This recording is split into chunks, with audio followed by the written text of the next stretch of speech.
Thanks, Tom. Our next guest says that June is going to, well, I'm going to introduce you and then I'm going to let him tell you because we're not going to bury the lead on this. Let's get to Tom Lee, Fundstrat. He's pretty amazing guy that we try to visit with as much as we can. He's on kind of a roll. He is managing partner and head of research at Fundstrat Global Advisors, also a CNBC contributor. And once again, you're doing exactly what I tell you not to do, Tom, and that is giving a price target and a time frame. Never do both. Never do one or the other, but you're doing it again. So 5,500 on the S&P by the end of June.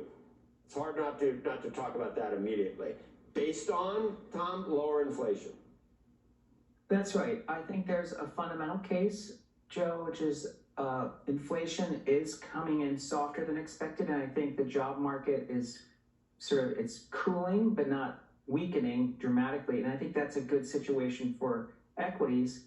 And I think that the sell-off in April actually hasn't really been fully recovered, and that's why we expected a rebound in May, but I think that carries over into June, and there's still $6 trillion in cash on the sidelines, and margin debt's still way below where it was in October 2021. So we know investors really aren't that long yet. So I think that comes together this month with a pretty surprisingly robust move higher. It is a little bit longer than that crazy call you made. It was based on a week, Tom. I remember, and it worked out for you. You were right. So now at least you're doing it in terms of a month. In the past, when you have made these calls, it's been about inflation, hasn't it? And that's where it is again. What are you seeing in terms of components that make you confident that those were outliers that we saw a couple months ago, where it looked like it was inflation was coming back?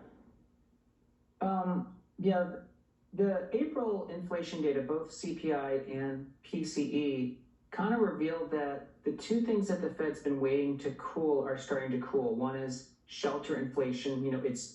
It's decelerating, even though it's still higher than the Fed would like. And then I think there's some evidence that auto insurance, which has been, rising over 22%, is beginning to sort of normalize. And I think sometime before the second half, auto insurance is no longer going to be contributing to inflation. So that's the dynamic we think that's at play in this upcoming May CPI report. That comes out May 12th. The other lead I didn't want to bury, and this is another crazy call, Tom. 150,000 on Bitcoin by the end of the year. It's already June. Yes. We're still constructive on Bitcoin. There's the tailwinds that are associated with the halving that just took place. We also know because of the Bitcoin ETF, and there have been tremendous inflows, but institutional sort of adoption and infrastructure being built around Bitcoin is only beginning.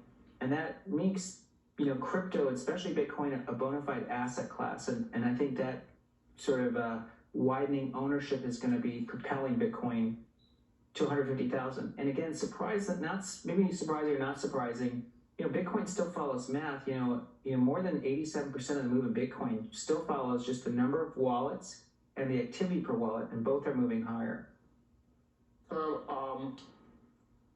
I would think that a lot of your calls are based on the Fed cutting too. Bitcoin's not going to 150 if the Fed doesn't cut. So you must think that the Fed is going to be able to cut. Is that because of inflation? Is it because the economy slows? Fundamentally, what do you think has to happen for all these bullish things in both stocks and crypto to happen with the Fed?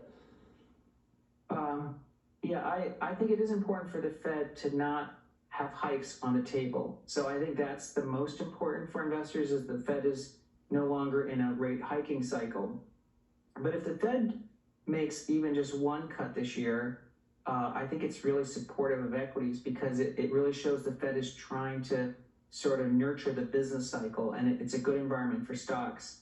I don't think one cut or three cuts makes that much difference for stocks, but again, you're exactly right. It all depends on inflation, really the edge coming off enough for the Fed to say we're comfortable cutting this year. But not necessarily, we could have Goldilocks. We're gonna have inflation come down and the economy continue to do okay. Yeah, that's right. I mean, I think that the company's earnings have actually really spoken to how in a 5% pretty restrictive rate environment, earnings have been really robust. I know consumers, there are some trouble signs out there, but consumer leverage is still quite low. And of course, if the Fed does begin to cut, there's a lot of levers that will boost both consumer wealth and company demand. So I think there's still positive catalysts that are associated with a Fed cut eventually. All right, Tom Lee, not much more that needs to be said. We'll be able to, like, that's just way too specific, but we'll have you on and we'll check July, maybe we'll have you on July 1st, see what's going on. We're not gonna, we won't be mad if you're not exactly right, but because you're willing to go out on a limb all the time with us, so we appreciate it. Thank you. Will you be mad? No. Okay. His neck out I know. on a regular basis. Tell him not to. When we come back.